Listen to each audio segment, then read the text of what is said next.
Hey, supers, welcome back to another Shark Tank Tank Tales interview. This time we have the Santa's Enchanted Mailbox from season 13, episode 8 in the house to talk about their Shark Tank and business experience. Everyone, wherever you are right now, I need some super claps. If you're sitting on the toilet, if you're driving your car, you're watching, wherever you're doing right now, stop what you're doing and give some super claps for Super Chris and Elisa Cirri. I should have asked how to say your last name. Did I nail it?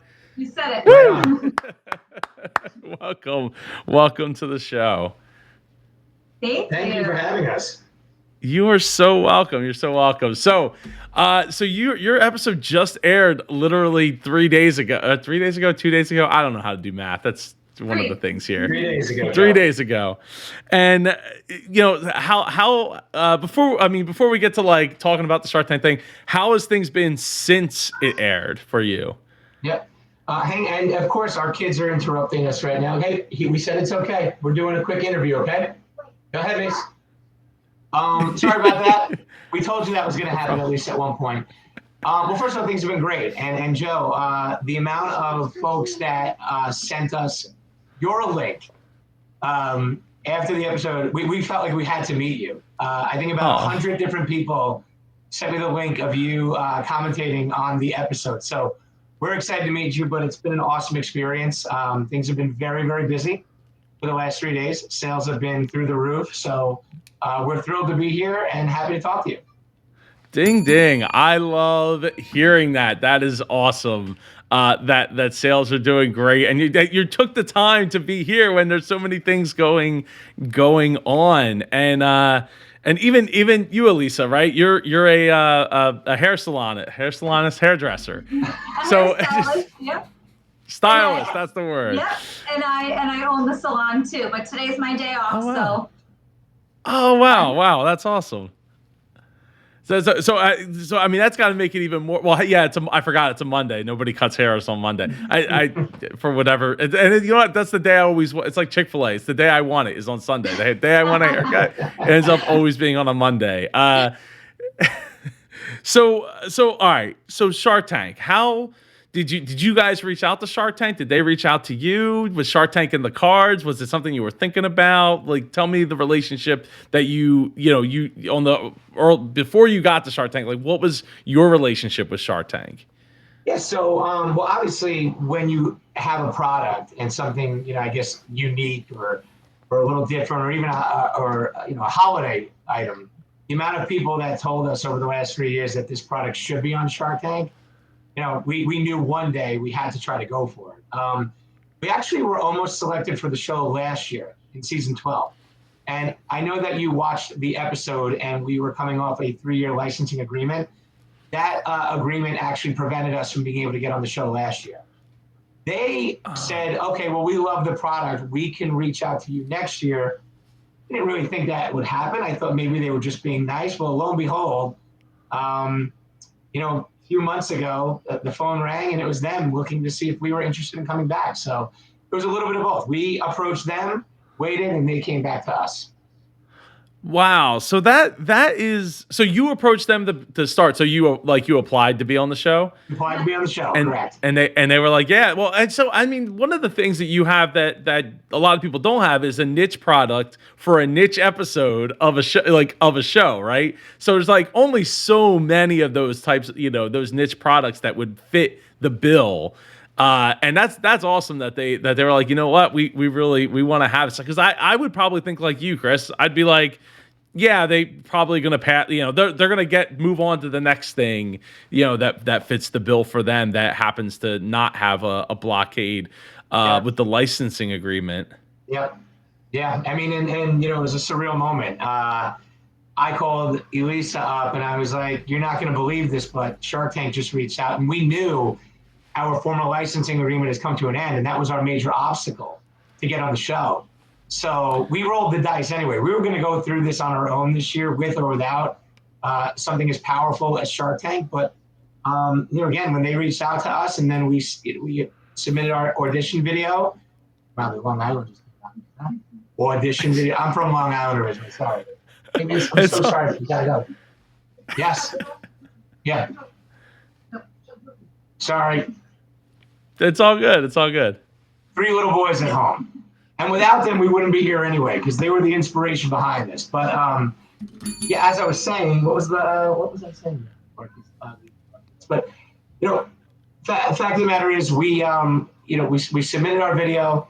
Even when they approached us again, we weren't sure if we were going to be selected. But getting that phone call saying, "Hey, we're interested," you have to go through the application process again, but just that alone, it was worth it. So. Well, and it felt good to be remembered. Like we were saying before, you think that they're just going to pass by you because something better has come up.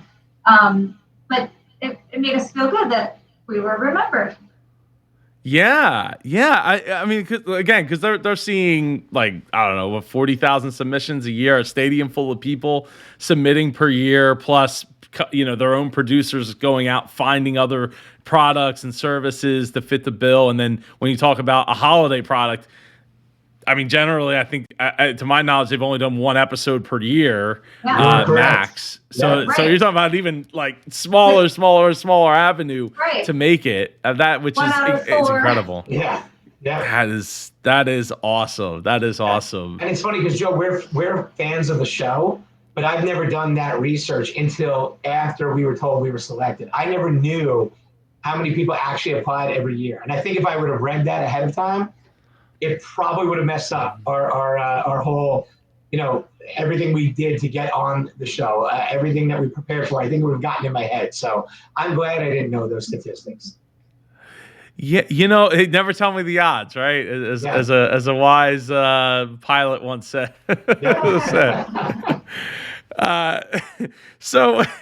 All right, so you get through to being on the show, which is absolutely incredible in and of its own right, even if it doesn't necessarily get to go through, make it to air. So what did you start to? You talked a little bit about your preparation process. Let's talk more about that. Let's talk about, like, what did you do? Like, how did you figure out, like, this is what we want to do for our pitch, this is what we want to, how we want to present it, how we want to talk, what, training to know all your numbers and, like, all the answers. So it's funny you mentioned the pitch, because when we applied for the show, we actually put together our pitch already, and we almost they approved that almost identical pitch that you happened to see. Oh wow, we just got the screen right there. Yeah. We wrote the pitch before we even fully applied, just to feel very much prepared. And that pitch was pretty spot on, that we ended up using almost 2 years later. As far as prepping for the numbers, I mean, listen, we were licensed out for 3 years. Everything that we prepped for the show was just not to pretend to be anything we weren't. We're not, although Elisa has had a hair salon since she's been 22 years old, we're not experienced entrepreneurs in this space.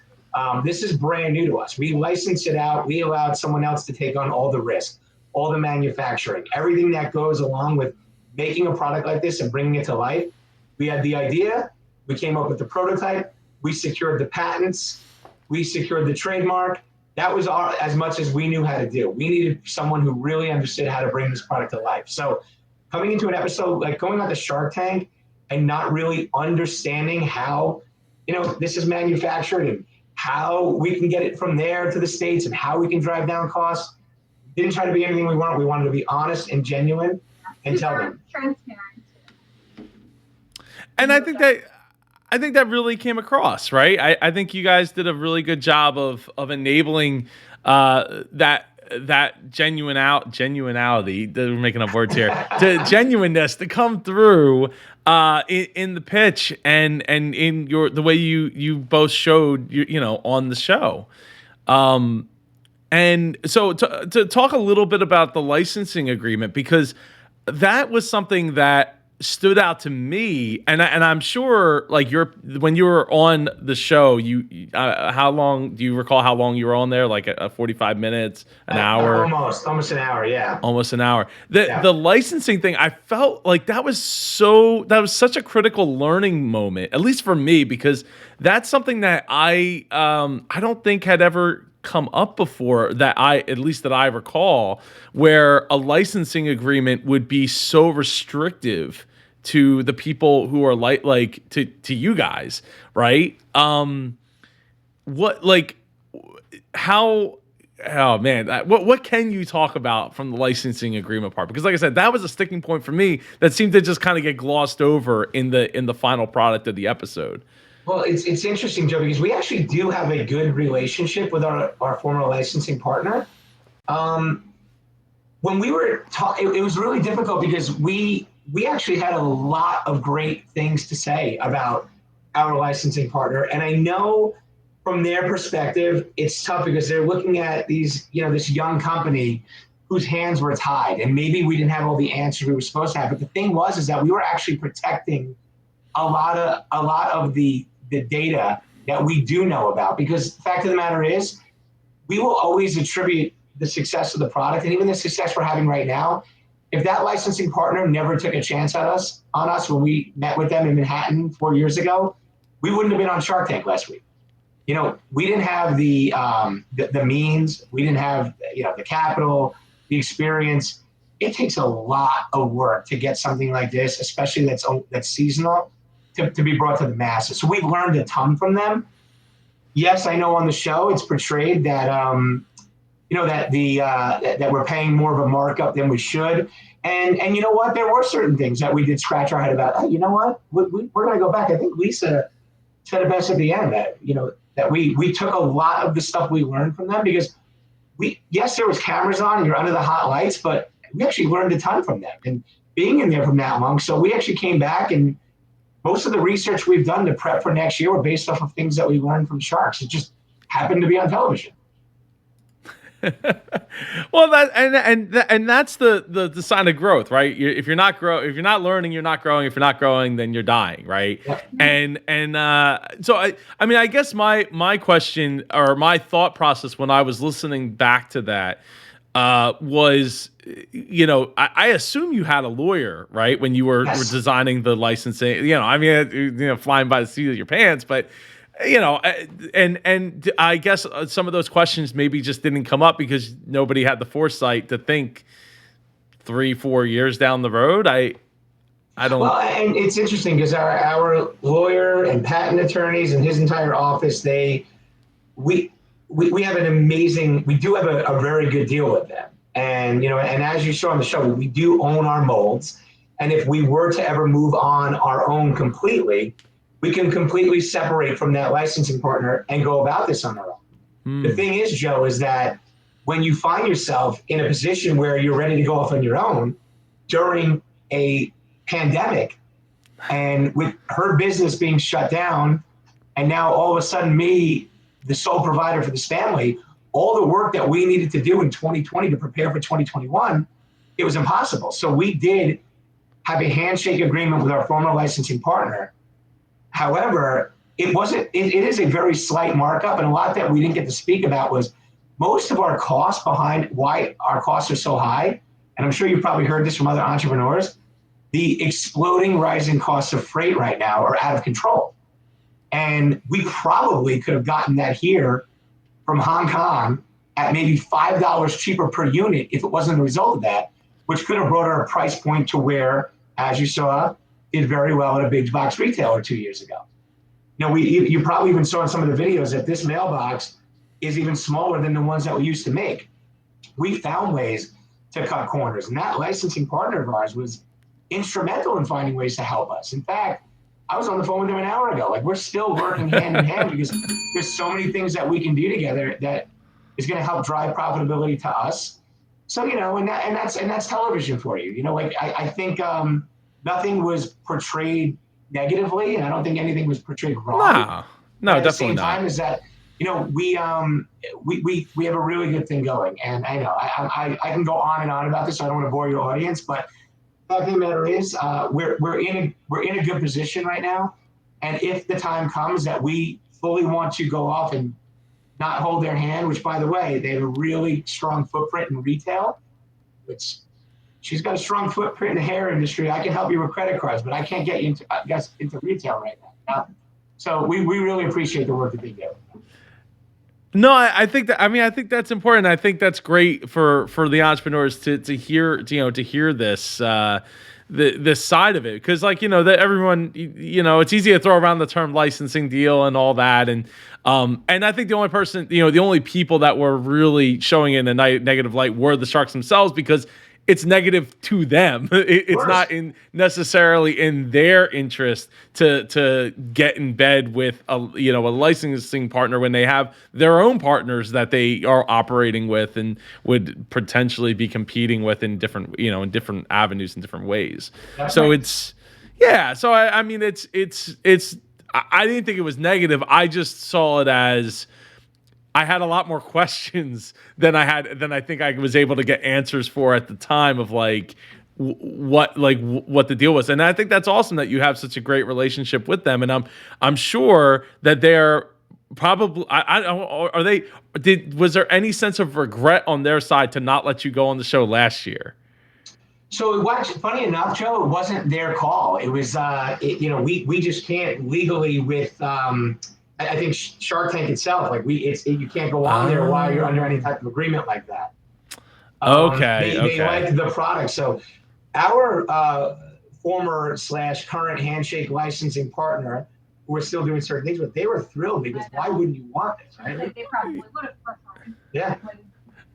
I just assumed it was on their end. But no, that makes a lot of sense. And because I feel like there might have been one pitch that I don't remember which one it was, but I feel like there was one that got shot down, like in the earlier seasons, like 2, 3, 4, 5, where they were like, yeah, we have this licensing partner, like, oh, and then everybody basically was like, yeah, we can't do this, and that would make sense that like 4 or 5 years later, they're like, yeah, no, we're just not gonna. It's just not worth going through the effort of paying for flights and hotel, food, and accommodations, and the Sharks' time to do this. So, which, by the way, we had an awesome time in Los Angeles for a week without our kids. Lots of fun. Amen to that. Who watched the kids? Which set of grandparents or friends? Oh, nice. Well, thank you, Mom and Dad. I think not enough can be said for parents of kids going through this pandemic in the last 2 years, and having not enough time to the parents to themselves. I mean, I know, they're speaking from personal experience here, that to be, because for both safety reasons, right, of everybody's health, as well as just, it wasn't always a time and a period to be able to go out in general. Yeah. That is awesome. I'm glad that you both got to enjoy your time out there. So let's fast forward. So you get to Shark Tank. Are you nervous, anxious? What kind of feelings are going through your mind? Tell them about the day before we left. Your toe. Oh, yeah. So I am clumsy by nature, and I broke my toe and a bone on the top of my foot before getting on the plane. The day before. Getting on the plane. I was thinking, oh my God, I got to switch up my wardrobe. I can't wear heels, but I had a great doctor who taped up my foot and really camouflaged it to get on camera. You can see Lisa limping into the tank. Oh, I didn't pick up on that, but now that I know, now that we know. A little secret. Yeah. Well, Joe, they obviously with COVID, you don't get to go out early any longer. You take COVID test before you leave. You take COVID test the minute you land. You take COVID test the morning of, which that was nerve-wracking alone, because we worked so hard and prepped so much and built our set. And I mean, when you talk about like you mentioned, 3 little kids at home, and any free time we had, we'd be laying in bed at night just going over our lines over and over and over. And then, funny enough, you walk off the set, and first off, I felt like I blacked out. I couldn't remember a single thing that occurred in there in the last 50 minutes. I didn't remember anything. And I knew that about 70% of the stuff I prepared to speak about, I don't even think I got to say. Well, I think you go in and, like, for a few weeks before we got on, we would like fire little questions at each other, like just for hypothetical things that the Sharks might possibly ask. And we were trying to go in prepared, but really it's not like that. It's very like they're speaking to you, they're asking questions, they're piggybacking off of each other's questions. So it's just, you can't really prepare for it. and I don't mind saying this part, they're constantly interrupting each other. And that's it. So, I'm like, Barbara would ask a question. I'm like, oh, this is my money question. And I take my deep breath to answer. And then Damon interrupts her. And then you shift that way. And so it really was intense. But, Elisa was awesome because she, every night, we just watched Shark Tank almost every single night. I was getting anxiety. Like, I can't watch the show anymore. I'm like, because it was making me overthink it. She's like, no, but we have to prepare for every single question. I'm like, it was making me overthink everything. So, but we tried our best to do as much homework as we can. And I don't know. I watched some episodes before. I'm like, man, that person is brilliant. And then I watched episodes before saying, why would they ever go on this show? And that's all. I didn't want to be that person. Yeah, we didn't ever want to be those people that you're like, oh God, I feel so bad. No. We didn't want to. I'm happy how it came out. I really am. To not get a deal, I was happy. In fact, Joe, your episode, we watched you. You're the first thing that popped up. And I'm like, I'm like, this guy seems like he liked us. So maybe that's awesome. We should reach out to him. Well, I try to have a positive spin at all times. And I try to keep in mind that, like, these are real people, right? This isn't reality TV show like watching The Bachelor or something where people are playing character roles. I mean, in some ways, they are. I mean, the Sharks play their character roles sometimes to a fault, but for the most part, it's more real than it is like, oh, there's the bad guy, there's the funny guy, there's the this role. I mean, those producers are literally filling the character roles to keep people invested in those types of shows. The Bachelor, Survivor, blah blah blah blah, like all those types of shows. So, I mean, they're still real people, and I, to a certain extent, you should be always, trying to be nice and come from a place of kindness, but. At the end of the day, like, this is a real business. This isn't, a made up hypothetical or something and that kind of thing. And and I think for the most part, my commenters, the super community gets that as well. And they try to, we try to keep it positive and look on the bright side, give real critique, and real feedback that can be useful versus just like, this sucks and we move on, right? And like, great. Awesome, but like, why? And I've gone to the community as well, where there's comments where it's like, I don't agree with you because blah blah blah blah blah blah blah, and I'm like, or no, I don't agree with this, but and maybe like one or two lines there, and I'm like, okay, but why? Like, let's further the conversation, because maybe I am wrong. I'm just one guy with a ton of experience, but I don't have experience in everything, and I'm, like we talked about before the show, like, I miss things too. It happens. I'm human, and I think that's part of the whole super thing. Pulling super out of the people around us, keeping us mindful of that. Now, you're the second person that I've done an interview with that has said. Maybe second. Yeah, I think the second or third person that has said that they have PTSD from being on Shark Tank and cannot watch the show, at least for the foreseeable future. Well, his problem was watching it before. No, mine was before we went on. I could watch it now. You can. You feel like you got to do that. It was leading up to it. Like I couldn't watch it leading up because I was overthinking everything. Now. It's actually fun I want to watch it because it's like we've been there. We've been, backstage. We've been behind the scenes. And I must say, everyone that works for that program couldn't be nicer and more accommodating. It was an awesome experience. Even when we walked through, because they want to get like, how do you feel? And this, that. I was like, you saw us. I was like, this was awesome. Like, it was great. We had fun. It's okay that we didn't get a deal. It was fun. Felt like they were all rooting for us, right before we went out to do the pitch. Like, you got this. Like, you guys, you're gonna do great. They made you feel really good before you went out there. Yeah. And we didn't feel like we failed. I mean, and that's the thing, Joe. We knew how young our company was. We said it right in the end. Hey, we're inexperienced when it comes to this.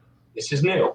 Like, but we're here on Shark Tank. Like, how do you not take advantage? And as a result, I mean, we're sitting there at the warehouse every single day because we're doing everything ourselves still.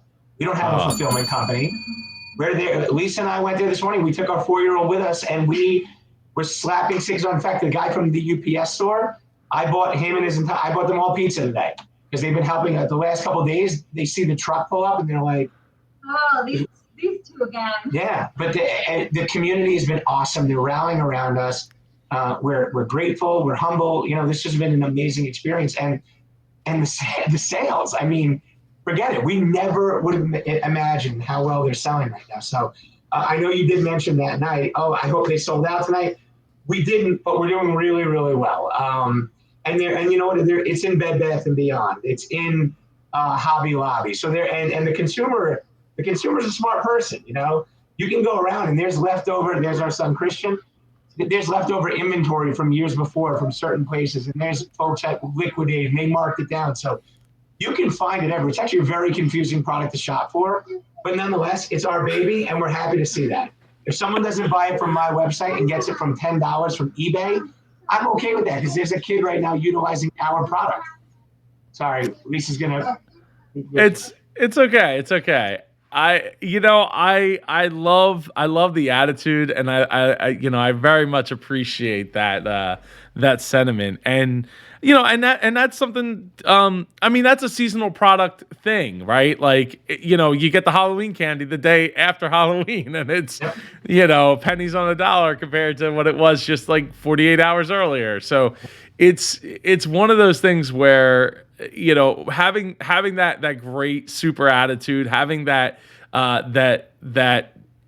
holiday spirit inside of you to be more focused on, like, how do we create magical experiences for people rather than just worrying about the bottom line consistently. I mean, look, speaking of the magic, Bob Chapek, just came out and said that he resents the fact that people call him a bean counter. For anyone who doesn't know, he's the current CEO of the Walt Disney Company. And the fact of the matter is, if the boot fits, then, the mouse shoe fits, then, it just is what it is. Like, obviously he hears the rumblings, and it bothers him, and I don't blame it for bothering him, but at the same time, loosen up a little bit, and Joe, I'd also like to share. We can share this with your audience, but we do have to be a little high level. But we were actually able to show them a few prototypes of some other magical holidays that we're currently working with right now. Now, just due to protection on those particular products, we can't talk about it publicly, but there were some really cool moments in there where even, Kevin leaned forward. He's like, "No, this is up my alley. This is not seasonal." So there were some really awesome moments and things that made us feel really good about the direction of our company and certain things we're working on. So again, that's why we're really happy. We walked out of there, we had ended up having a great week. We stayed for an extra week. We had a lot of fun, and we had nothing to do but celebrate. And now that we aired, all good stuff on our end. That is awesome to hear. And you got my brain thinking of, I'm not going to say here on the recording, maybe after the recording, but you got me thinking of some ideas to utilize a similar type of, mechanism. Speaking of are you able to reveal how it actually works? You don't have to. Our children are home. Magic, yes, magic. Of course, yes. It's magic. What was I thinking, right? So, all right. So you got to experience being out, and was that your first time in LA? Yeah, I landed in LA once and drove to a wedding and came home because we just had a baby 3 days earlier. So, yeah. So no, it was really our first time experiencing it. Yes. I did. So you enjoyed it. Got to experience lots of the. I mean, awesome. I love LA. It's a great place to visit. I don't think I'd want to live there. If I had a little bell to ding myself, I just would have done it right there. Thanks. You're 100% spot on with that statement.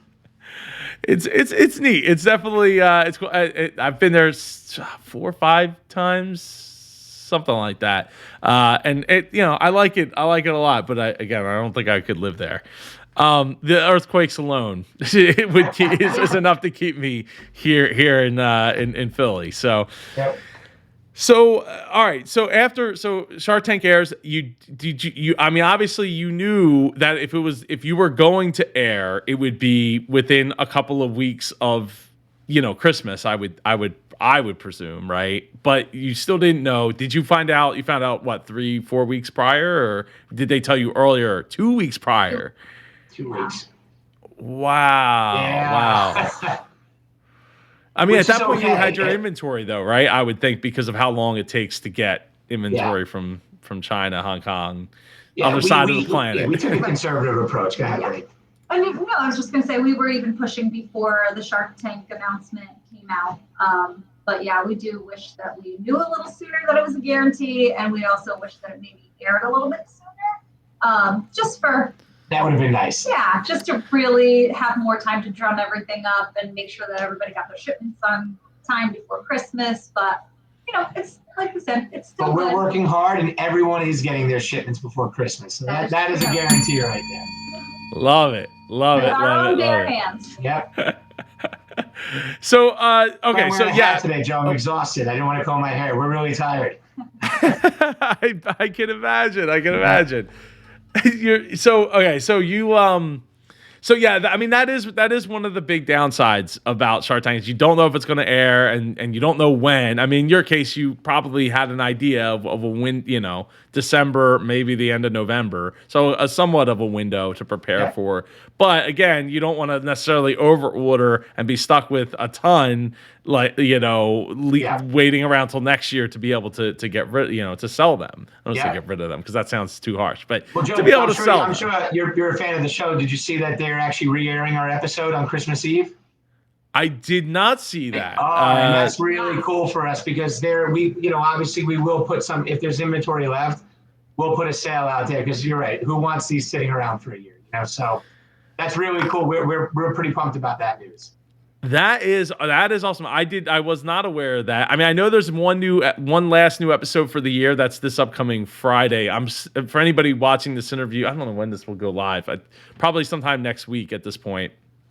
Maybe. I don't know. I might actually do it. I don't know. Maybe I'll drop it Wednesday. Anyway, I'm not so I know there's one more new episode for this year, and then I'm assuming they're off. They don't have it listed what the next new episodes. I assume it'll be like the 6th or something like that. But that's awesome that they're going to be airing it on Christmas Eve, and hopefully that'll capture an awful lot of people that have the TV on and things like that. That's awesome. That's awesome. Yeah.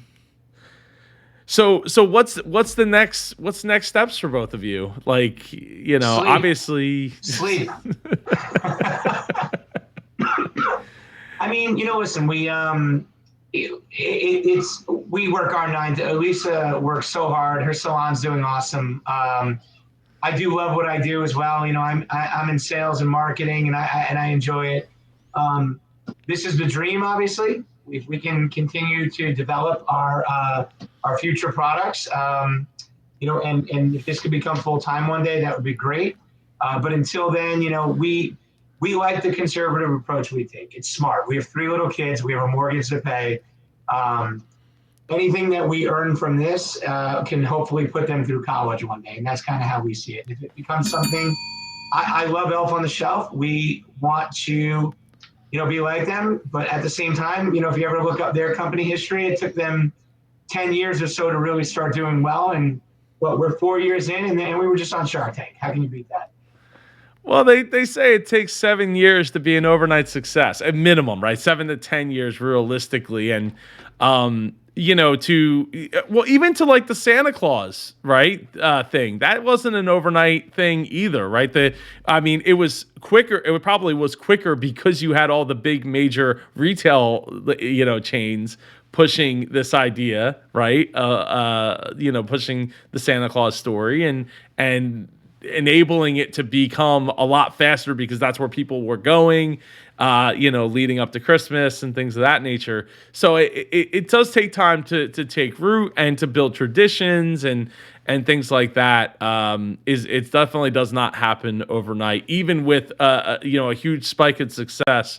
If anything, when I see those big spikes of success, I always my worry is that I can't get that spike again. It's like next year, like my hope is that we're up here. The year before was like this. My hope is that we at least get above the year before because the spike. I mean, even in like my YouTube numbers, right? Like when new episode of Shark Tank goes, there's been episodes that like have some like really big surges, you know, certain pitches get really big surges versus other episodes, and it kind of throws the numbers out of whack. And, you know, trying to figure out like, okay, is the trajectory still on the right path? It didn't go to zero, but it was more than the year before, where it didn't have that nitro, you know, that nitro boost of like Shark Tank and being on national TV and in effectively global, you know, in part thanks to this show, because we literally have a global audience watching this channel. So it is one of those things where it's like there's the ups and downs, and as long as the line is still, you know, moving in the right direction, you know, even if it's year, you know, you're skipping years. I mean, that's the thing, right? Like even Elisa, you're the same way, right? And you were shut down with your salon. You can't look at last year's numbers and be like, well, you know, we're 800% over. Like, well, of course we were literally closed last year. You know, you have to look at the year before and hope that there's at least some kind of parity there. And if anything, probably more. I would think there's still probably more of a surge than that, because people were pent up, and, you know, as we see with a lot of things, more demand to go out to eat, to do these other, you know, to do things like get your hair cut or go to parties, and the things that accessories and things that get sold when people go to parties, when people go to restaurants, when people go and actually do concerts and do things. Absolutely. Yeah.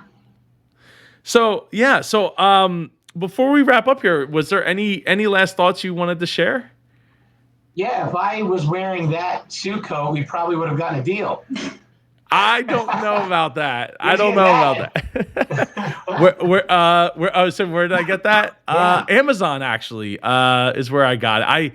I was at happened to be at a Foreman Mills, and they had one, but it ended up being too small, or there was something wrong with it, and I ended up having, either I returned, I don't know. I don't remember how it happened, but I ended up not getting it, or getting it and returning it, and then going on Amazon and buying it.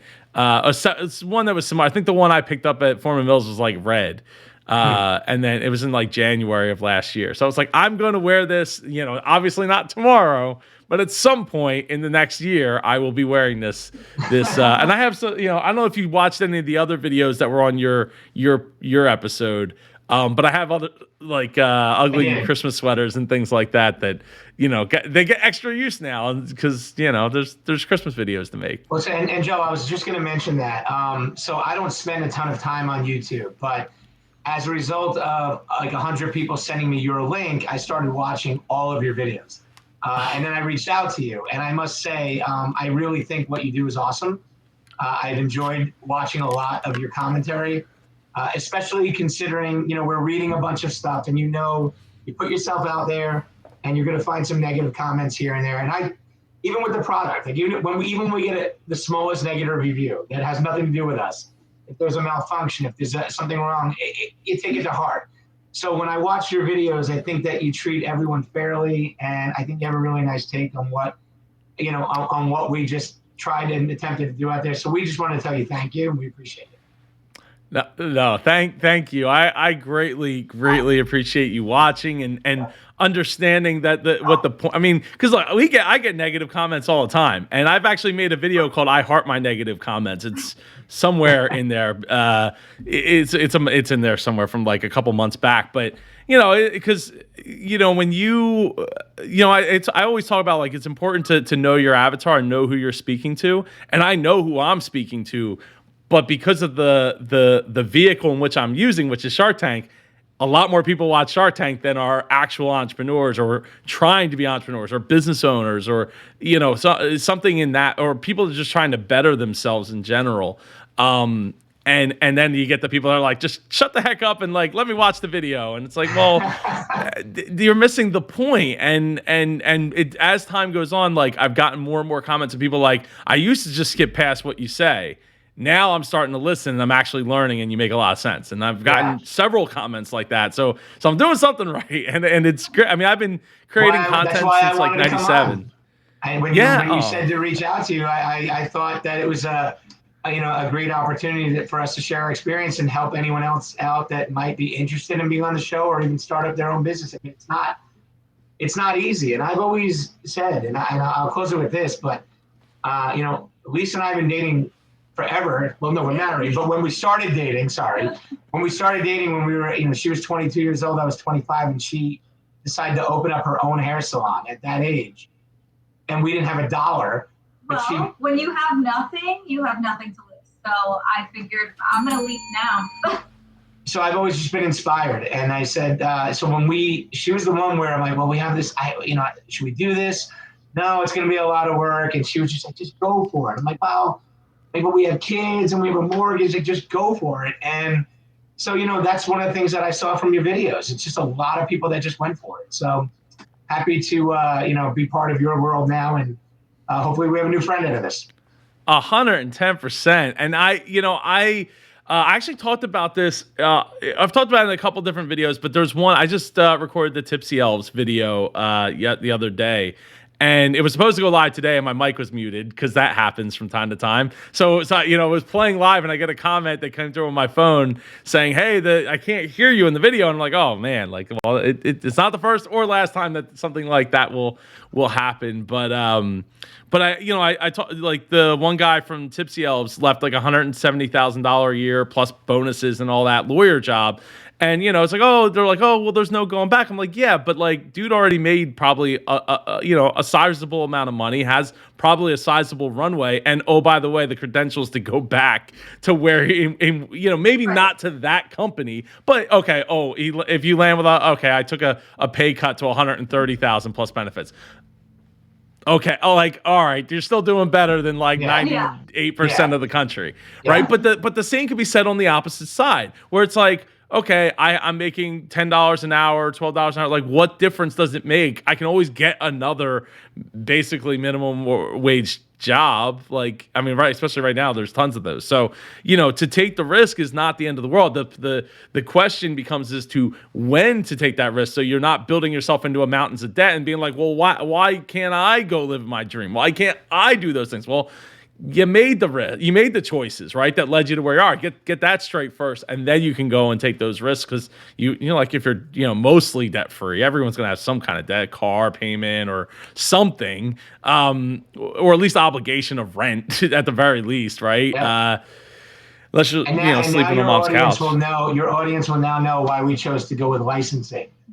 It was the least riskiest move to help bring our product to life, and without it, we are literally not sitting here talking to you today, not on Shark Tank last week.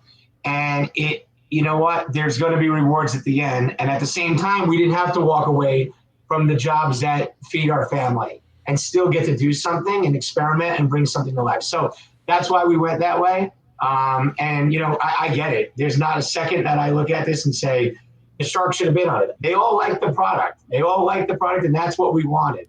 But we were pitching to America, not just to the Sharks. Yeah. No, that is definitely important to remember at all times. This is not just a room full of 5 people. It's a room full of millions. I mean, the last I checked, it was 4 million. The ratings of the original airings are hanging around 4 million, which is, not as much as say if this was the 1950s with 3 channels on the TV, but 4 million is definitely up there in the ratings among the stars. Yeah. In this day and age, plus all the reruns and channels like mine and every, or I already said reruns, but yeah, I think it's really great that you felt inspired to want to take a run at doing something like this, and taking that the licensing deal is absolutely an option, and I think it's a great option to get something done where, look, and not your product specifically, but there's a lot of products that's like they don't have a patent. It's not an original idea, and it's like, oh well, they could always do another I have soap. Like, cool, change the formula and then go make another soap company. Like, it's not the end of the world, right? Yeah. And I think a lot of people don't necessarily see it in that light of well, this is the one idea that I had that worked. It's like, but it's still soap. Like there's tons of soap companies out there, probably monopolized like Luxottica with the sunglasses and all these other industries that are all consolidated secretly, and enables you to like, okay, I take a deal, I take less, I give up more percentage than I feel like it's worth, or I feel like I should, but I get an opportunity to learn, right? I mean, you're only going to get to learn, it's the opportunity for growth. So it's like, okay, so, maybe in some cases it's like, oh, I had to give up, 30% of my soap company.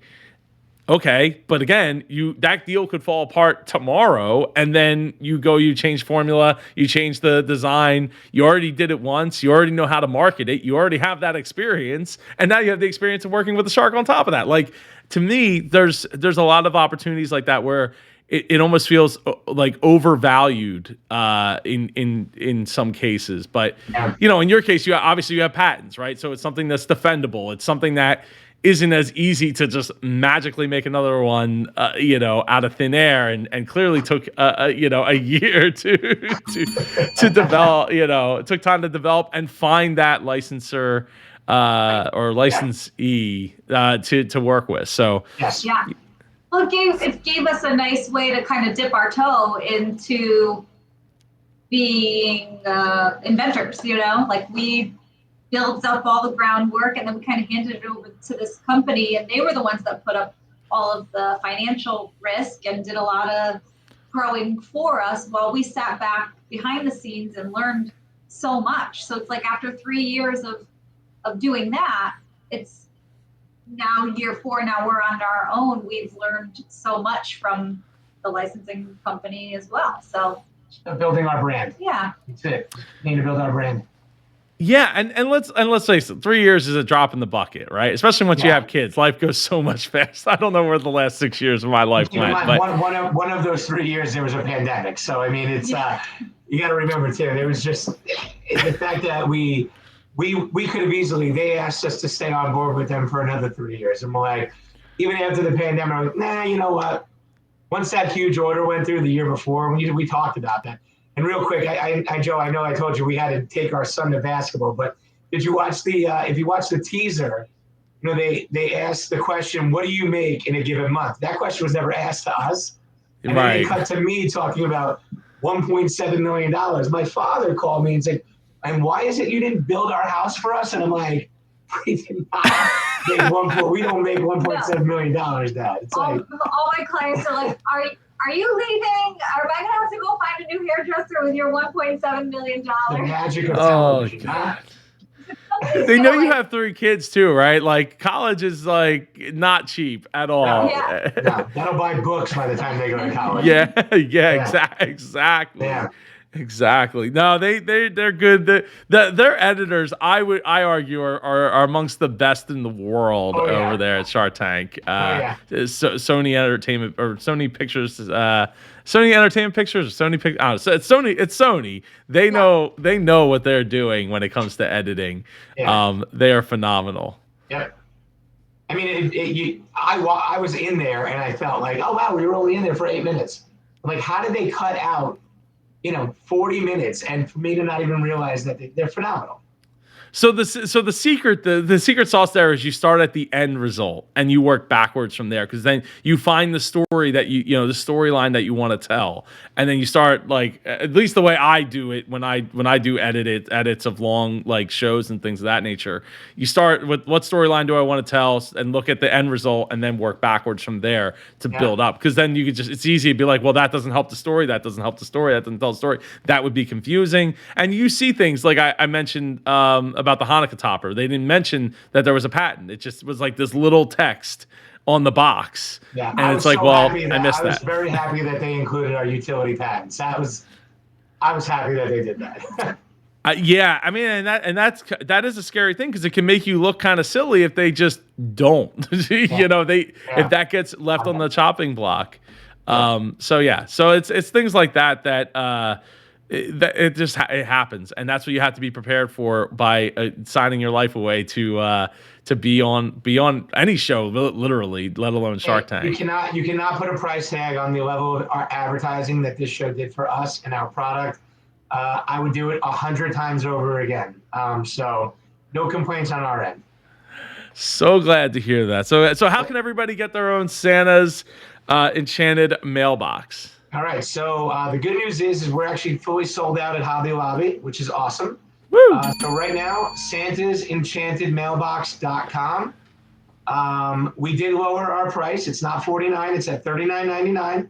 Additionally, we give away a free downloadable children's PDF book that tells the story of Santa's Enchanted Mailbox. So even if you're not interested in buying the product, you can go to our website, download the book, read it to your children, and then they're going to want mommy and daddy to buy the product. So, but no, we really appreciate you. Thank you for the bell again. Thanks for having us on. We've been watching your videos. We really like what you're doing. So thanks for allowing us to be part of it.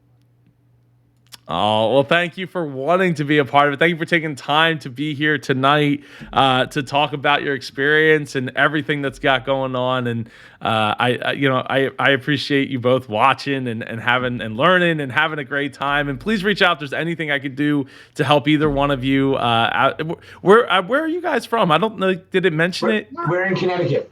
You're in Connecticut. Okay. That's not too. I mean, it's not, I've driven through that parking lot before. That's a good parking lot on a Friday night on my way to New Hampshire.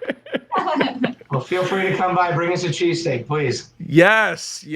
I absolutely will. Well, thank you both again for being here. I appreciate you staying around to watch to the very end. I will see you in one of these two videos over here on the right or below or somewhere, wherever it is. Take care. Take care.